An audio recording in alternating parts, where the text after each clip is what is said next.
Good morning. Morning. So, Senator Blessing, could you tell us just a little background about your bill, why you went about writing the bill, co-sponsoring it with Senator Ingram, and how you feel that will benefit municipalities, especially ones who have financial need? Yeah. So the genesis actually came from former Senate President Dick Finan, who's now the mayor of Evendale, and it stems from what he saw as a weakness in JEDD law, which was, this is great if you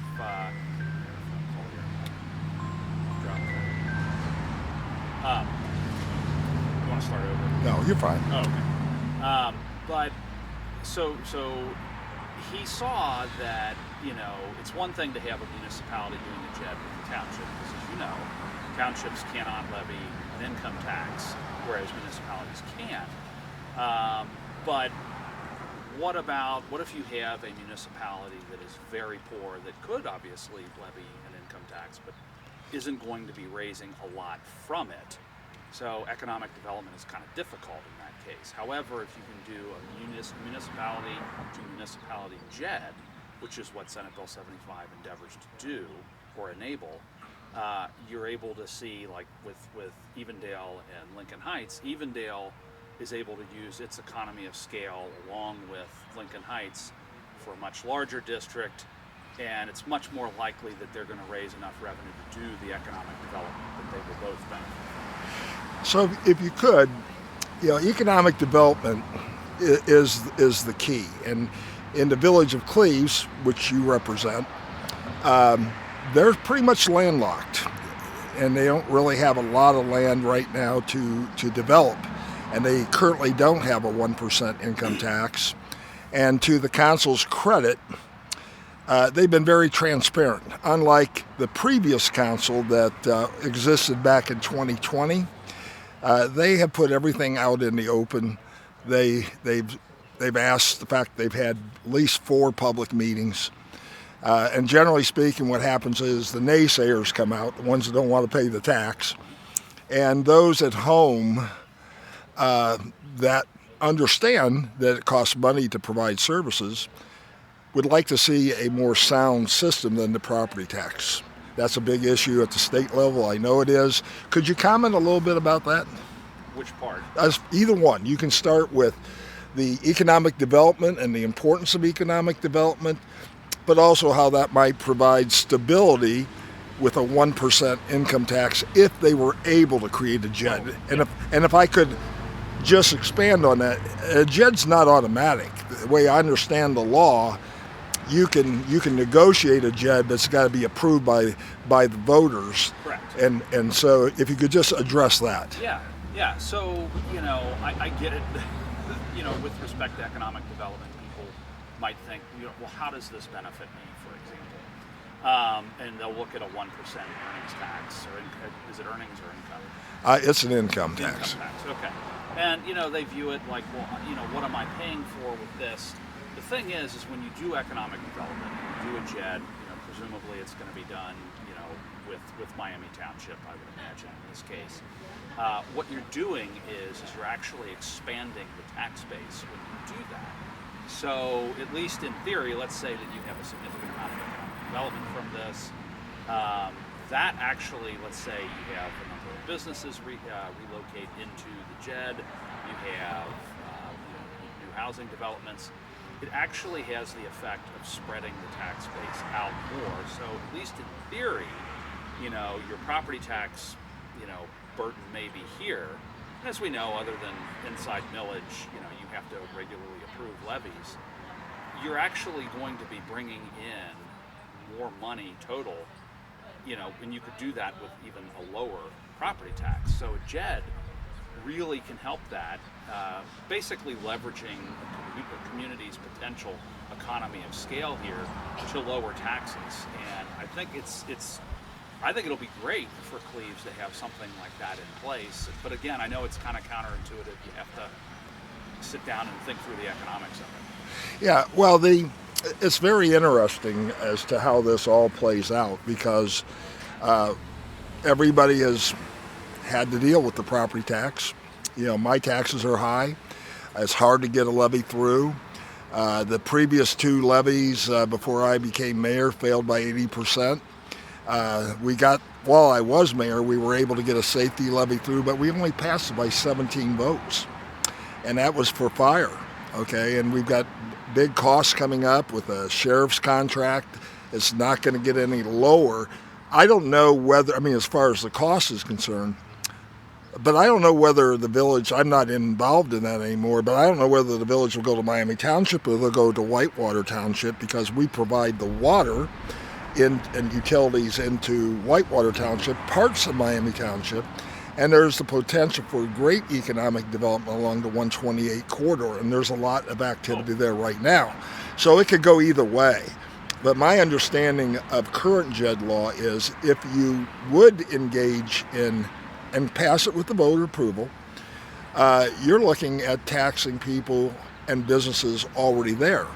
Profits, income, and when I said income tax, let me clarify, it is an income tax, and there's no credit being given if you work in another village, but it is not taxing retirement income. So earnings. It'd be the earnings. So I misspoke there, and so I wanted to clarify that, because what I always do, is when I write, I put the video on. That way, people can make up their own minds. Yes. Okay, and so in that sense, I don't think the village at this point has really made the case for a JEDD. Yeah. I know that they're looking at a possibility, but whether they've actually done the legwork, I'm not on the inside to know. I don't know if there's been discussions with Miami Township or Whitewater Township, but with the cost of a sheriff's contract, it's probably going to approach $700,000. We're going to be in a position where they got to come up with that money, and there's only limited ways to do that. So right now, I believe the potential without any JEDD is about between 1.2 million and 1.4 million additional revenue. Yeah. And there's a lot of opposition from people in my neighborhood, the wealthier neighborhood, that don't want to pay an income tax. Okay, but the village is going to take off it's a small levy, okay, which I think it's a 3.9 mil, and I know the state legislature, you've been involved in it, has looked at property tax relief, and I think the big question that was raised at the last meeting dealt with, because I was there at that meeting, the homestead exemption. Has there been a change in that? Because it used to be, it wasn't income based, but I don't know. I've tried to talk to our auditor, but they haven't returned my calls. Is there a reduction in the homestead for senior citizens now? Has that been passed? There were a few changes over the recent. The most recent was House Bill 479, sort of, I guess I would call that a budget correction bill. It has a 1-year temporary, homestead exemption, I guess, piggyback benefit, but it's only for those who are already getting, the homestead exemption. So if you're not getting it currently, which I'm not, yeah. Okay, it doesn't affect me. Nope.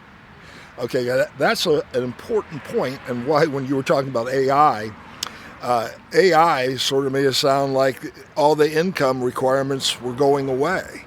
And so that's my question I gave to the auditor that I couldn't get an answer on, because it didn't make sense to me that would happen. So it's only going to be those who currently get the homestead exemption. And that's important because in the last meeting, the former village solicitor was speaking, and he was talking about the inaccuracy of the flyer that was put out based on a conversation at the auditor's office. But he gave no data as to how many people, and I don't even know if they have that data. We don't even know how many people in the village get it. And it was sort of presented in a way that the actual savings was going to be much less than what the village said it was going to be because of this homestead exemption. So would you agree that probably the village needs to look at I'm not in a position to do this, but to figure out how many residents actually received that, because it made it so like the village is trying to mislead, and I don't believe they really are. I think they put out a flyer that said that you were going to save on your property taxes something like maybe $149 a year, and That's probably not the homestead exemption. well, but that's what the village solicitor was talking about. What he was talking about is the homestead exemption. And in fact, I have that on video. Okay, so there's no question about the fact that's what he was referencing. And the actual savings was going to be like $88 because of that exemption. Are there other exemptions that our property owners need to know about? Yeah, there's a couple things at play here, and so the current homestead exemption, and I guess this is really important for the village to understand as well. What was done in 479 is state funding, so it's not going to take any local dollars from this. Nor did Hamilton County do any of the piggyback homestead exemption or owner occupancy credit language that was in the budget bill, House Bill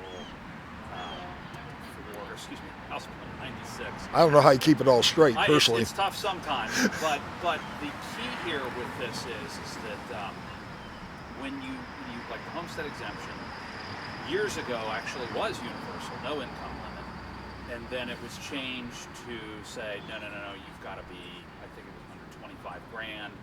We recently indexed that for inflation, but it's still not broadly applicable. Now, the thing that was done in House Bill 186 that I do think will have great value for folks in Cleves, and I say this having voted against the budget and almost all of the property tax measures, mainly from a philosophical standpoint, that wait a minute, we're just shifting around local dollars with this. That's really not property tax relief, that's just moving things around. But in 186, it changed the non-business credit, which, one of my big issues here in Hamilton County and the state in general is dealing with the large institutional housing investors. And they get the non-business credit from the state, which is a 10% reduction in the taxes that you pay. So what happened in 186 is the non-business credit is going to be phased out, and then the owner occupancy credit is going to be phased up with the savings from the non-business credit. Now there are some catches in here in that it's not going to affect agriculture, even though agricultural property is quite low. But like the Vinebrooks of the world that are getting millions of dollars from the state, even though they're buying up all these houses, will no longer be getting that. And then that money will go into that owner occupancy credit. The net effect is, and I did the math for my home here in Coleraine Township, which is valued at $200,000. When it's fully phased in after 4 years, I will be saving, I believe it was something like $150 or $200 per year. And that's, when you think about your taxes, people will be like, well, $200, what's that? Well, when everybody is saving that in a village, that is real property tax relief.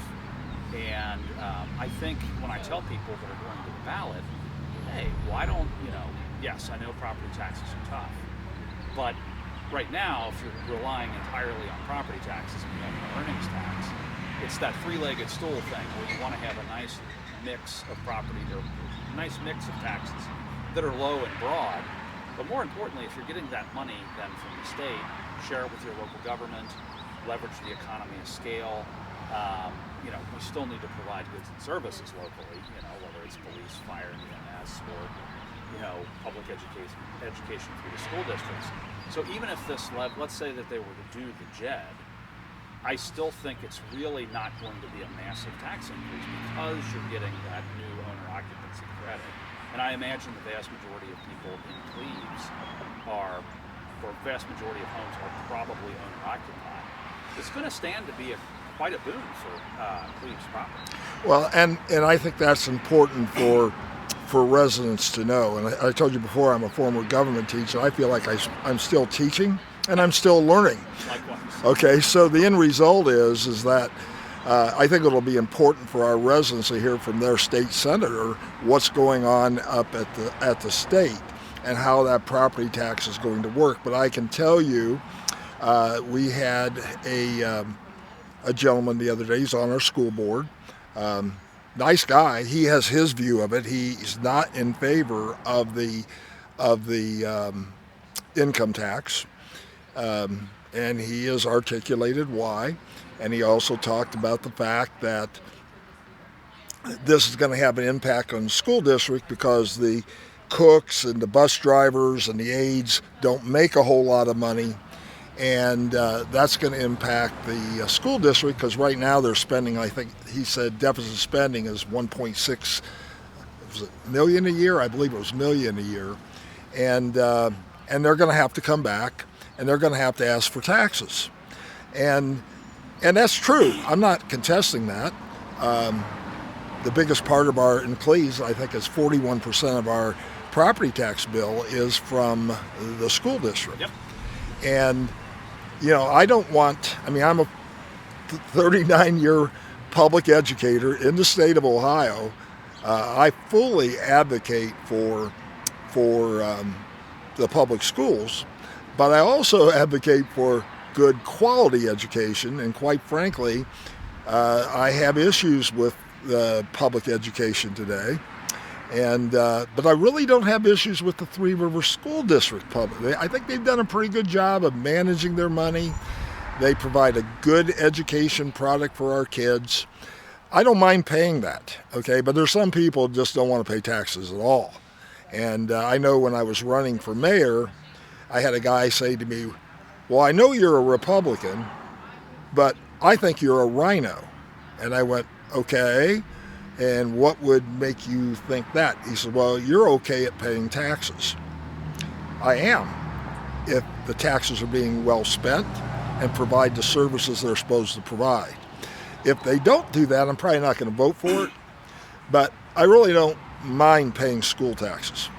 And I understand the state has cut back. They've done some things with the formula, and that's impacting local schools. Southwest, I know it got hit hard. They're doing the best they can do. They did not do what Cincinnati did when all this COVID money was coming in and hire and not think ahead of what are we going to do. Our school district didn't do that. They managed that very well. So I'm pleased with our schools. I'm not upset with the gentleman who spoke. I just disagree with him philosophically. The village will not survive. They cannot continue on the amount of income they currently have. So what's so tragic about this is that, your local governments, whether it's townships, municipalities, counties, are pitted against school districts on this. And the gentleman actually does have a very good point in the sense that, locally here, if we were in Lorraine to, do a property tax increase, it makes it more difficult for schools to go to the ballot for the same thing, especially when people feel very much taxed out.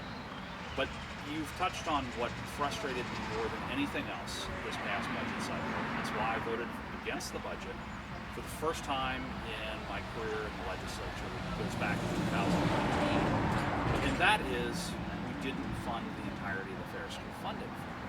Now, I get it. People might say, well, I don't send my kids to school, I'm retired or whatever. Why is this important? It's important because if you look at FY 2023 numbers, Ohio is 37th in the nation in terms of per pupil public education funding at the state level. If you look at it, all sources, local, state, and federal, we're right in the middle of the pack. What happens is when you look at our surrounding states, we're dead last. If we did the entirety of the Fair School funding formula in that year, we'd still be dead last, although we'd almost be where West Virginia is on a per pupil basis, a little better. And then we'd be 30th in the nation. And what's so frustrating for me about this is that we are required to fund public schools. And beyond that, we have the issue of, people will say, I'm going to move to Indiana because Indiana's property taxes are lower. Yes, they are. But Indiana also spends about 70 or 80% more per pupil at the state level. So you being a tax guy, you can appreciate, well, of course, if you're getting more money from the state, local government folks don't like to go to the ballot. I mean, maybe there are some people that are that way, but for the most part, people do not like raising taxes. They do not like going to the ballot. And I don't think they would if we had more states. So you would see the schools, for the most part, saying, look, if we could trust the General Assembly is going to spend more money at the state level, rely upon them, they're going to let a number of levies lapse, or even unilaterally say we're going to return that money, which in turn lowers the overall tax burden, and presumably local governments could then capture some of that money if they need to. But more importantly, even on the local government side, local government funds have been frozen for a number of years, and it's actually a very popular, very good program that we've underfunded as well. And so if people are feeling squeezed locally, they're right. But the net effect is more money needs to be coming from the state, and there would be less local taxes. Plus, you can use the state's economy of scale, which, frankly, Cleves being a small village, municipality, it's harder and harder for them to have their own police department, fire, and EMS, just because it's small. But if you have the state's dollars coming in, not just for the school district, but from the higher local government funds, it relieves that burden. Locals are not going to be taxed the same way that they are. I think it would be a win for everybody. And I know you can sense my frustration with this. Well, and I do, and I share your frustration. I think many of the residents in Cleves share that same frustration. The problem is we don't have a way to fix it. And with that being said, the survival of the village, I'm not really sure the residents really understand what it means to be a home rule village. The advantages that gives you as far as zoning is concerned, and being responsive to citizen needs. Going to the township, okay, and that's what our school board member wants to do. He wants to dissolve the village, wants to sort of say that, look, you can use TIP funds then if we become part of Miami Township, which is not part of the TIP district, okay, and they can repair our roads. Well, I addressed that with the Miami Township trustees the other night, and because I wanted an answer. If we dissolve, are you going to pay for can you actually use TIP funds for that? And they gave me an answer that I haven't checked out yet, but it came from their attorney that if the argument can be made, I think this is in line with state law, that it benefits the original TIF district, yes, but it would take a lot of discussion before we would be willing to do something like that if Cleves goes out of business. I don't know if people think if we just go into Miami Township, we're not going to be paying for police and fire. You're still going to be paying for all those things, even if you go into Miami Township, but you lose local control. Townships don't have the ability to do an income tax. They can't do a JEDD on their own. And Miami Township really doesn't do a lot of property enforcement when people aren't maintaining their properties. So there are issues if we do that. Obviously, if we don't figure out the money side of this, Cleves will not continue. They will probably be out of business, in my view, probably by 2030. Okay. Well, I don't know what to say about that per se, but it sounds like you've got a lot of issues to work through there with Cleves. But, again, it's upsetting to me to see, a lot of this going on at the local level. And you're right, people do like local control. They feel like they have more agency. And, I always tell people, yes, you could be frustrated with taxes and things like that, but, don't let communities fall apart because, you're seeing this play out. Really, they should be turning their attention more to the state level on these things, because there could be a lot more done. There was a lot more done at the state level that would really sort of make a lot of these issues go away. And, the local government fund is a great example of this sort of thing. That if that were to return or be restored to where it was, 15, 20 years ago, that would make a great difference. And I think people miss that the local government fund, up until recently, was tied to, the general revenue fund, how much money you're bringing in. But when you're doing these, significant income tax cuts and just keep dropping and dropping and dropping, the local government fund will drop and drop and drop.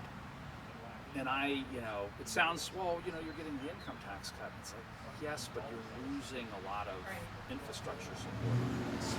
And I've questioned, frankly, what do we gain from having, income tax? I'm very skeptical that having no income tax in the state is really going to bring us to the promised land. In fact, I have a feeling that it's going to do, what has happened in like Kansas as an example, where they did very aggressive income tax cuts, as well as pass-through entity deductions and things like that, and it put them into a crisis. I mean, their schools suffered, their infrastructure suffered. To your point, people you need to pay for these things, these public goods that people rely on, and eventually the Republican legislature overrode the governor's vetoes on these things to go back to where they were before, because it's like, these things take money. Police, fire, EMS, schools, hospitals, roads, bridges, water, sewer, electrical, all of that costs money. So anyway, I hope it all works out. I will, You've explained some things very well, and I appreciate your time. I don't want to take any more of your time, but if there was one takeaway from our conversation today that our residents should be thinking about, what would that be? Yeah. I would say this. You elect your local elected officials to do a lot of this difficult, work of governing, and to the extent that you can trust them on local issues, you should do that. I do think that rather than fighting Cleves, fighting the school district, back and forth, okay, see how you can get through this today, but turn your attention to the state, because that to me is the lowest hanging fruit. That if there can be major changes up there, I think we'll see a lot more peace and harmony, and frankly, funding of our public services locally, if that changes up. I'm going to end there for right now. I hope